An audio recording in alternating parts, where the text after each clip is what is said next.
Hello again, and you're very welcome to another edition of The Long Note.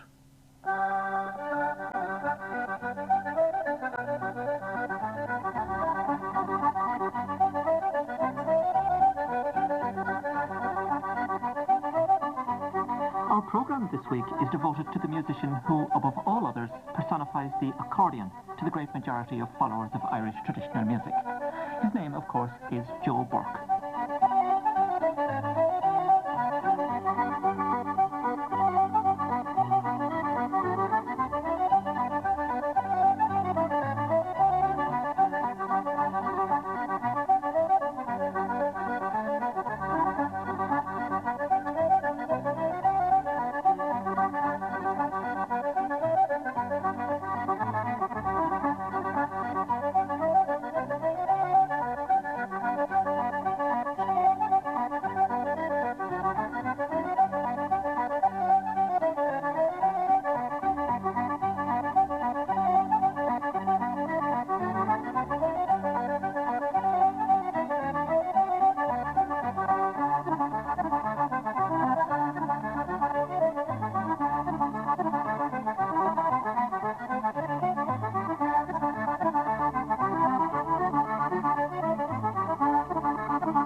The most celebrated accordion player in the Irish tradition, Joe Burke, a man with a huge personal following both in Ireland and the United States, a musician with a string of albums released throughout his career of 30 years of personal appearances to date.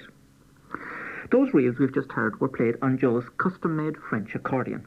They're called Dylan's Fancy and Toss the Feathers, and that's the track from Joe's new album on which he's accompanied by Charlie Lennon on the piano. Joe tries to find time in his busy schedule every year to visit Ireland, at least for a while during the summer. Last August, in the lull before the All-Ireland hurling final, Joe talked to us in the hospitable house of his friend Sean Henry in Kingston in Galway. I come from Kilnadima, which is a parish just outside the lake of Loughrea there. And in your young days, there was a good musical tradition there, was there? There was. There wasn't a lot of musicians in the Kilnadima parish, except for my own family and a few more people that played the melodeons. Paddy Scully played the melodeon, and Martin Honey played the fiddle. And after that, then there was my own mother and uncle, Pat Burke, and that's mainly the extent of it at that time there. What did your mother play, Joe? She played the melodeon. Yeah, she was good. And Pat Burke? He played the melodeon too. He was great. He had a lot of tunes, and I learned a good few tunes from him. How did you start playing yourself? Well, when I was about 4 years old, and I was listening to some old records, you know, and I had a great interest in the music, and Pat, my uncle, then decided it was about time I learned to play a tune, so he took down the melodeon one night, and he said, "Here goes, it's about time you learned to play something." And he taught me a bit of a tune. What was the first tune you learned? It was an old march called Let Erin Remember.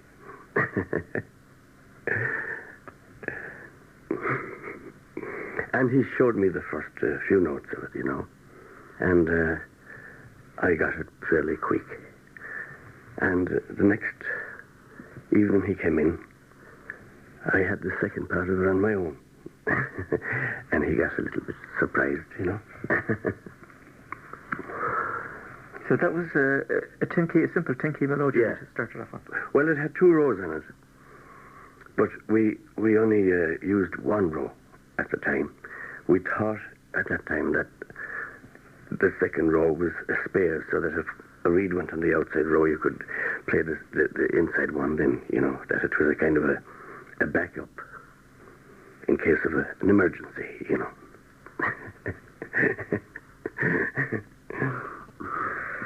So how did you come on the opinion that the other row wasn't a spare?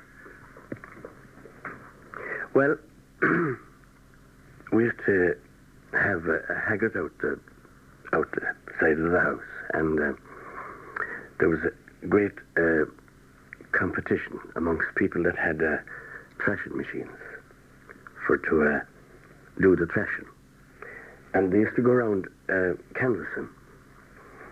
So one night, these two lads knocked at the door because they saw the stacks of corn out in the haggard, and they knocked on the door, and they were looking for the job of thrashing the corn. And my father invited them in, and I suppose made a cup of tea for them, and one of them noticed a melodeon under the table it used to be. And he said, who plays the melodeon in this house? And my uncle pointed to me. And so I played a tune for him, I think. And then my uncle said to him, he says, do you play yourself? And he said, I do, a little bit. And I gave him the melodeon, and he started. And to our amazement, he started using the two rows. And it sounded absolutely great. And that was Martin Grace, the accordion player, very well known at the time, but we didn't know who he was. And he was going around with a thrashing mill. And God, he played all night for me then. And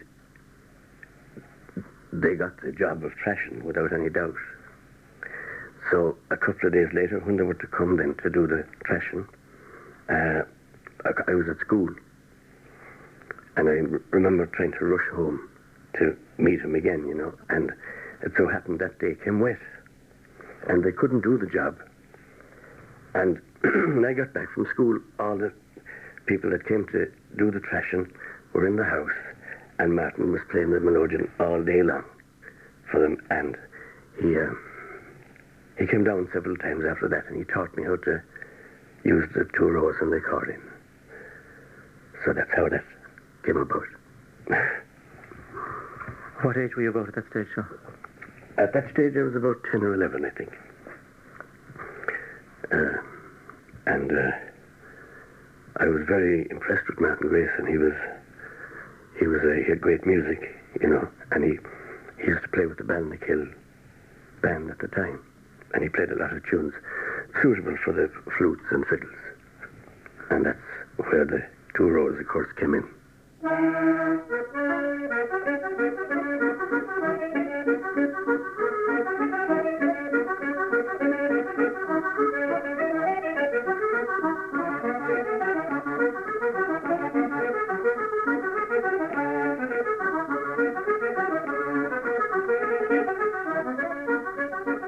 Martin Grace on a recording made by Ciarán McMahona in 1962.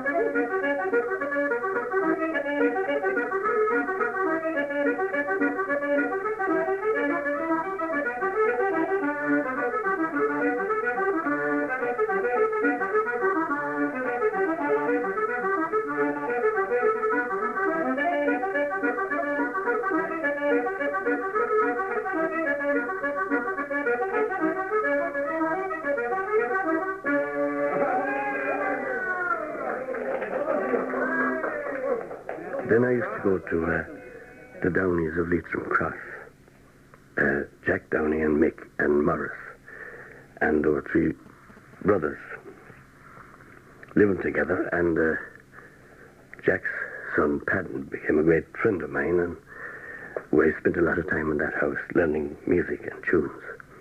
And Jack taught me a lot of old jigs and reels, and he had a lot of them. He had nearly all of it, you know, I would say. Of course, Joe Cooley was not too far away, and he was a big influence on the music, sort of in the west part of Galway, you know, or of South Galway. And he was, of course, a powerful musician.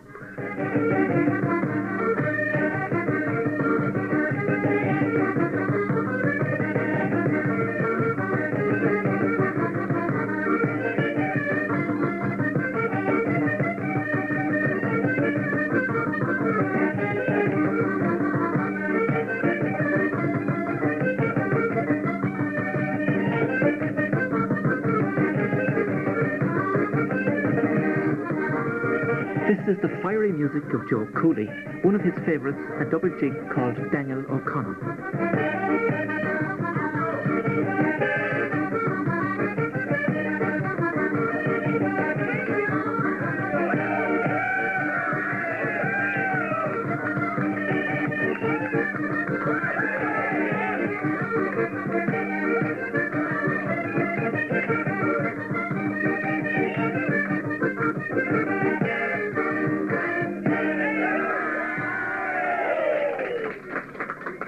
Well, now, when I started going out, we formed a band in Leitrim called the Leitrim Céilí Band. But, you know, there was about 10 Céilí bands in East Galway at that time. And the Auckland Slopes, of course, was a great band. They were one of the first of the old Céilí bands since the 30s, I think, that were there. And, of course, the main figures in the Auckland Slopes was Paddy Fahey and Paddy Kelly. And Joe Mills, of course. Joe has gone to America.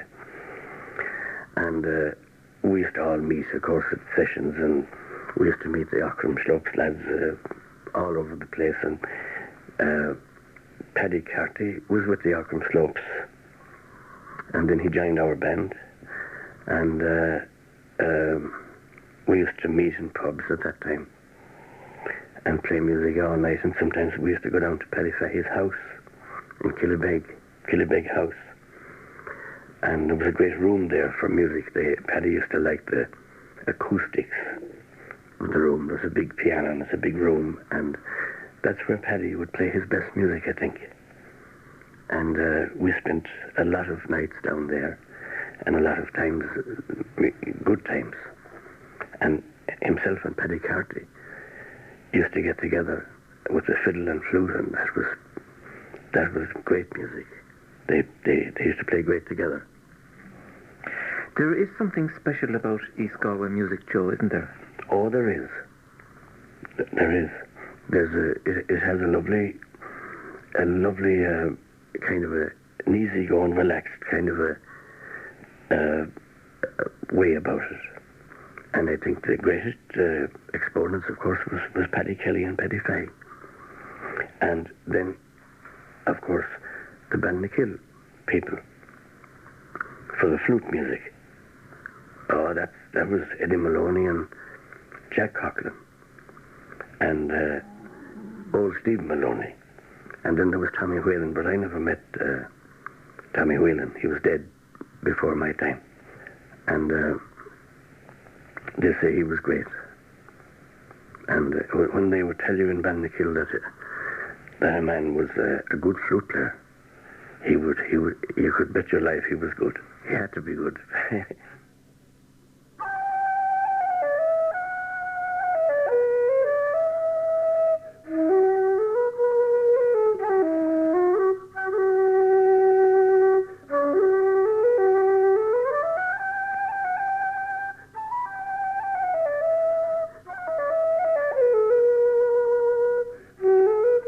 Well, Joe Burke himself certainly must be rated among the great flute players of East Galway.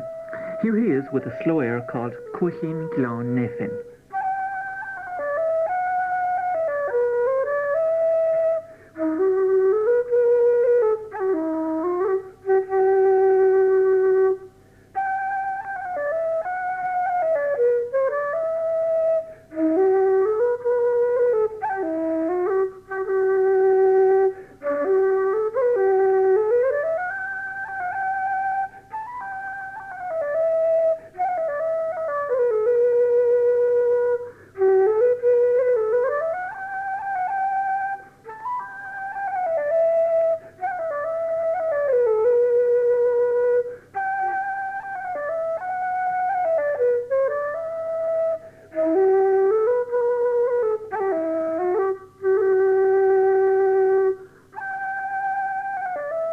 the sean-nós melody from Connemara, Coachín Glan Nefin, played by Joe Burke from his concert flute album called The Tailor's Choice. Indeed, Joe has a great following in the Coisharga area, dating back to the 1960s and 70s, when he played regularly at music venues in places like Inverin and Carraroe, places where he still returns to a hero's welcome on his visits home. Joe first came to prominence as a teenage prodigy in the 1950s. He was the first young virtuoso of a new style of accordion playing, pioneered by Paddy O'Brien in North Tipperary and George Ross in Wexford. The influence of Joe Burke was hugely instrumental in establishing the B&C method, as it's called, as by far the most popular way of playing the accordion in the Irish idiom today. In his young days, any opportunity open to traditional musicians was available to someone as promising as Joe Burke, and among those very rare opportunities at that time was the chance to travel to the United States. It was either 1960 or 61, and I think it was 61. I went out with Sean O'Sheehan, who used to run tours and bring out people that time and do concert tours of America. And I was about 20 at the time, and it was a big thing to get a trip to America at that time, and especially to go around on a tour. I think we travelled around to about 16 different cities. And I met a lot of people and musicians, and it was just probably the most memorable tour I was ever on, because it was the first. It may be strange to us to realise that the heyday of the Sligo style was still in full spate at that time in 1960. Oh, it was. It was the most dominant style of music in New York, and of traditional music. The Sligo way of playing the tunes and the Sligo fiddle playing was the Sligo music had the biggest influence on American young musicians, that learned to play the fiddles and things, because there was a lot of Sligo people in America, a lot of Sligo musicians, like Lad O'Byrne, and Martin Wynne, and Paddy Kilorden and Jim Morrison and Coleman. They had, it was all Sligo music. They had a major influence on the music. And when you went to America first, what players was the Sligo style led by at that time? Andy McGann and Martin Wynne and Lad O'Byrne. I met Andy the first time I went to America, and we started playing together a lot. And we played for years and years and years. And I thought it was great playing with Andy McGann. His music came from, of course, he was taught by Coleman. And his music came from mainly the Sligo tradition of fiddle playing, or the Sligo school of fiddle playing, which was the most prominent in New York or in America. So I got very interested in that, and I met other great fiddle players, Lad O'Byrne and Catherine Brennan, and Paddy Kilorden, and Patsy Sweeney. A lot of them in New York at that time, Larry Redigan also. So I had a great lot of interesting people to listen to. So I'd say I'm very influenced by their music. Catherine Brennan Grant, to give her full married name, was another of the very few fiddle players fortunate enough to have been taught by the great Michael Coleman. She is perhaps the least known of the Sligo influence players mentioned there by Joe Burke, but she was a very fine player indeed, as we can hear from this private recording of a reel from the classic Michael Coleman repertoire.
strong influence of Michael Coleman on that recording by his pupil, the Irish-American fiddler Catherine Brennan Grant, who was part of the Sligo movement in Irish music in New York at the time of Joe Burke's first visits there. In Joe's young days, a standard way of playing the accordion had not yet emerged, and there was a bewildering variety of different types of instrument with different tunings. The situation is much simpler now, with just two main kinds of approach to playing the instrument. The B&C style, popularised by Joe Burke, and the method known as the press and draw style, which incidentally Joe also uses to great effect at times. On Joe Burke's first visits to America, the older style of melodeon playing, which had had its golden age in the 1920s and 30s, was little more than a memory, though the gramophone records still survived of an earlier generation of players, like the brilliant P.J. Conlon, who came originally from Milltown in County Galway. Here's part of one of his records from 1928, a jig, The Banks of Newfoundland.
There wasn't a lot of them left when I went out there. There was, Joe Burke was there, and there was another accordion player in New York called Luke O'Malley, and he was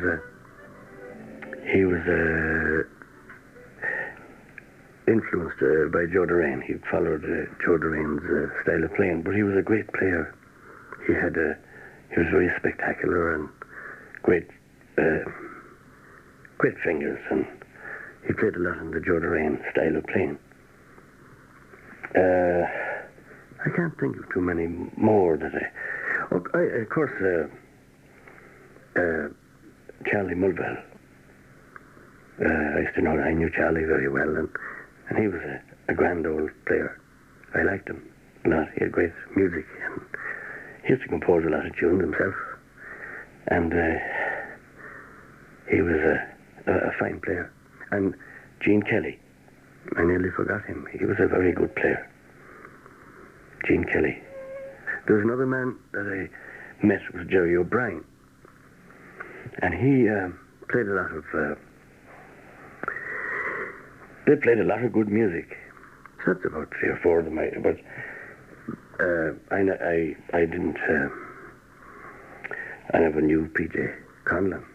That I just heard his records, and I thought he was great. I think he must have been the best of all those players at that time. Anyway, the American players played in a different tuning from the one that you played. They did. They did. They played. I'll tell you the truth. I don't know what it was, but I know it was very strange to me, and I couldn't. If I had to play on one of their accordions out, I might as well be playing a churn. Well, while the accordion players in America were busy playing on their churns, the fiddle players back home in East Galway were creating a new idiom of dance music. Involved in that were the fiddle players from the Aughrim Slopes Céilí Band, who were also tune composers, Paddy Kelly, and in particular, Paddy Fahey. Paddy sent me out a tape of a few reels that he had just made up one time. And they were beautiful tunes. So I gave the tape to Ed Reevy, and he never had known or even heard of Paddy Fahey, I think, at the time. But he went, he was very impressed with Paddy Fahey and the compositions. And he somehow, I have a feeling that a lot of the tunes he made after hearing Paddy Fahey had some Fahey influence on them. Because they never heard, in America, they never heard a style of playing or music, they never heard music like Fahey's music at all. You know, but when they did hear it, they were very impressed with it and they liked it a lot. And Ed loved Paddy Fahey. He used to talk about him. And they never met, of course. And another fiddle player that she went mad on Fahey's music was Catherine Brennan. And Catherine was a great fiddle player, but the Sligo way of playing. And when I also gave her and played some tunes, some Paddy Fahey tunes for her.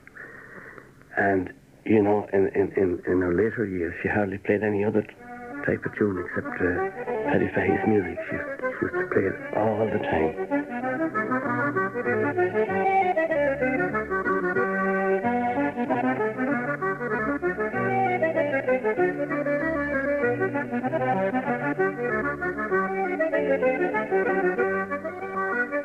This lovely hornpipe, composed by Paddy Fahey, is another track from Joe Burke's new album.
Joe Burke, with some music composed by his associate of long standing in the music of East Galway, Paddy Fahey. That track, as I mentioned, is from Joe's new album, which is just another chapter in a career which has made him the most recorded accordion player in the Irish tradition. His recording career began, in fact, at the end of a bygone era in commercial releases. Oh, no, the first time I ever made any recordings, I think, was in Loughrea. They were putting out a series of 78 records at the time.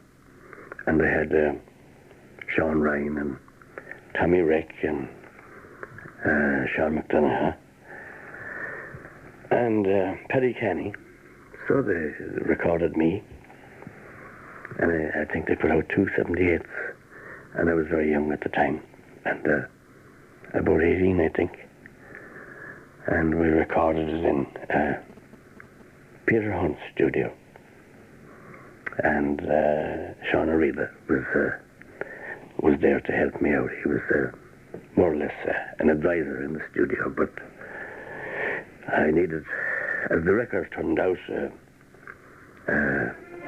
from what I think of them now anyway, I needed a lot more advice than he was able to give me.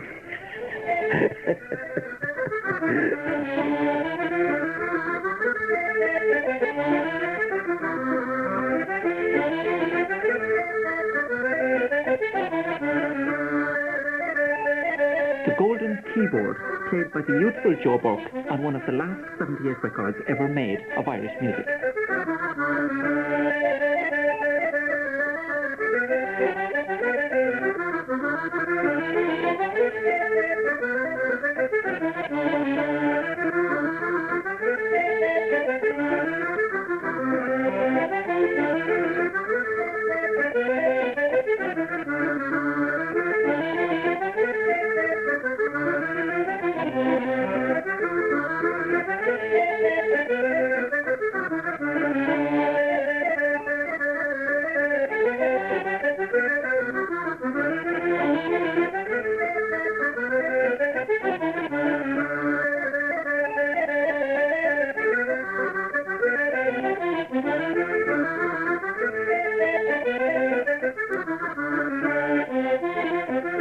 After that, of course, you made many recordings. You made a recording with Andy McGann, for example.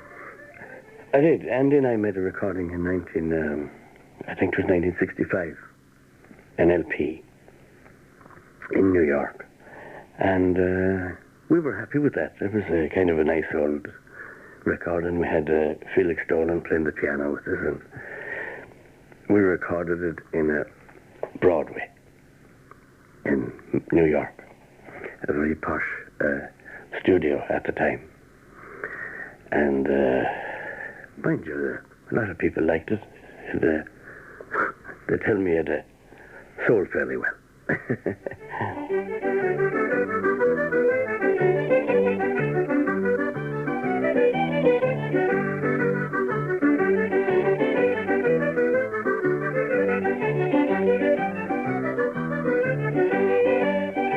Joe Burke's album with Andy McGann was entitled A Tribute to Michael Coleman, and it included this double jig called the Luck Penny.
And of course, you had a long musical association with Sean Maguire. I had indeed, and I made a record with Sean. And we played a lot around Ireland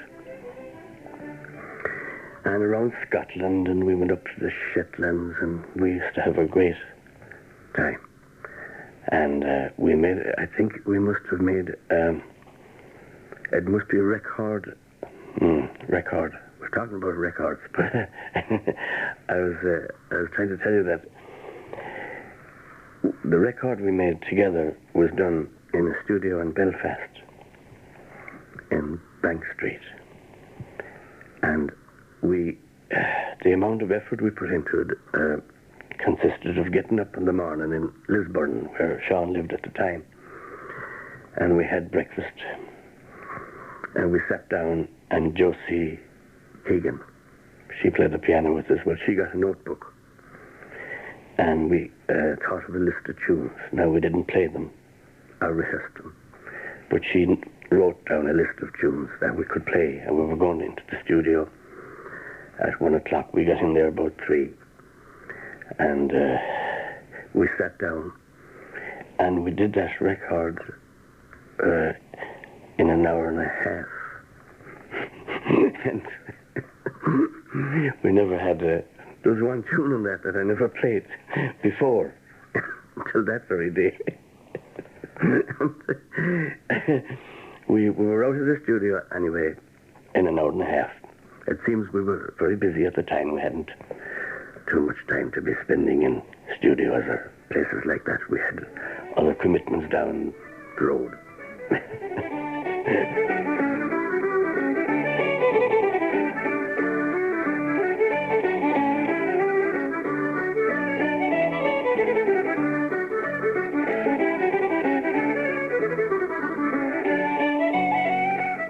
Appropriately enough, one of the tracks on that album with Sean Maguire, recorded in 1971, featured this tune called the Galway Hornpipe.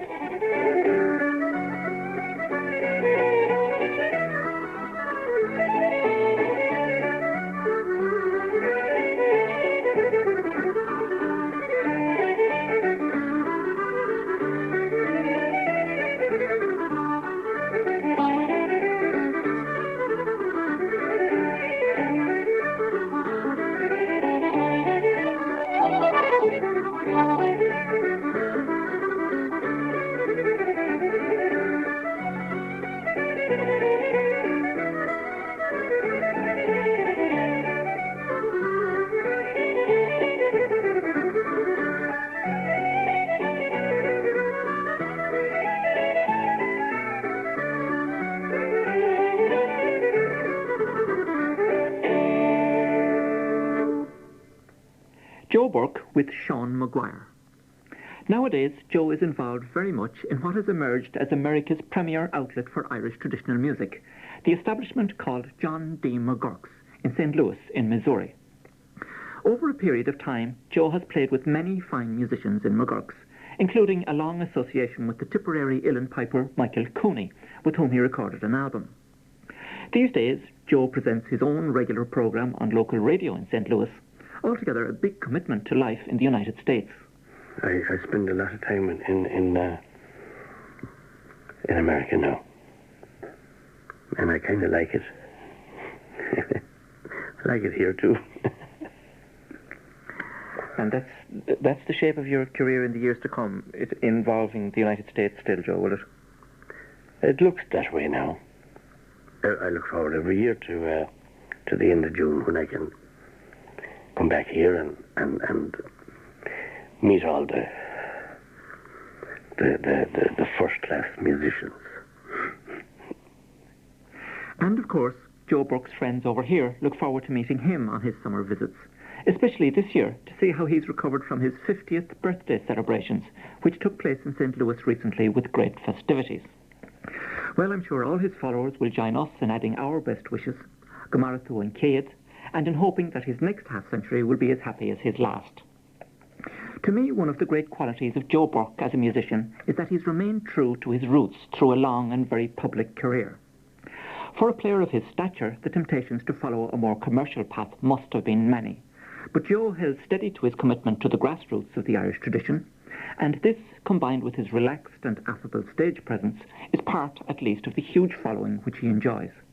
In your time, Joe, in your career, you've seen a great renaissance or a great popularity in playing of the accordion, haven't you? Yes, I have indeed now, and I have run into an awful lot of various styles of accordion play,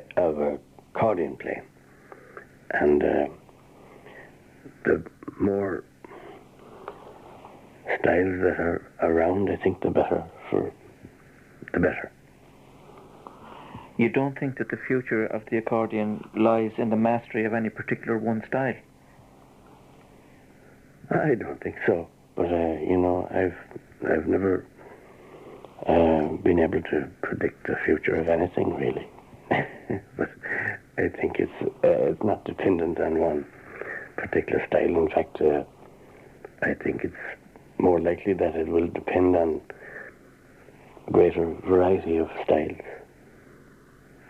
And you yourself, of course, are probably the single most influential accordion player ever to have entered Irish traditional music, and you've influenced a great number of younger players.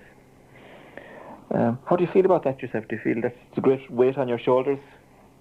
Jackie, you have said that now. I didn't say that at all. But if I have had any good influence on younger players, I'm very happy, and it pleases me.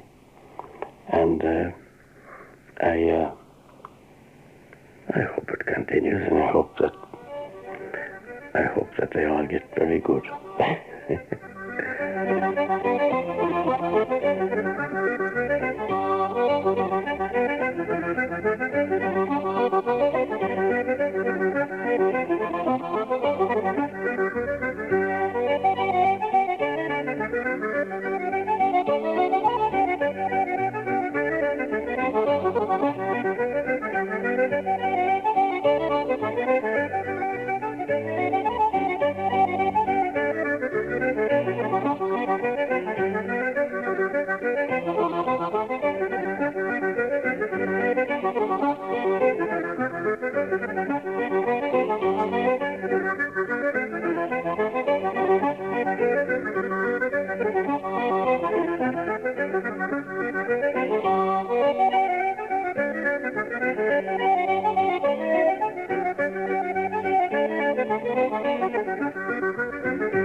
Well, I'm afraid that this is where we have to bring our session with Joe Burke to a close. We let Joe play us out with this final track from his new album.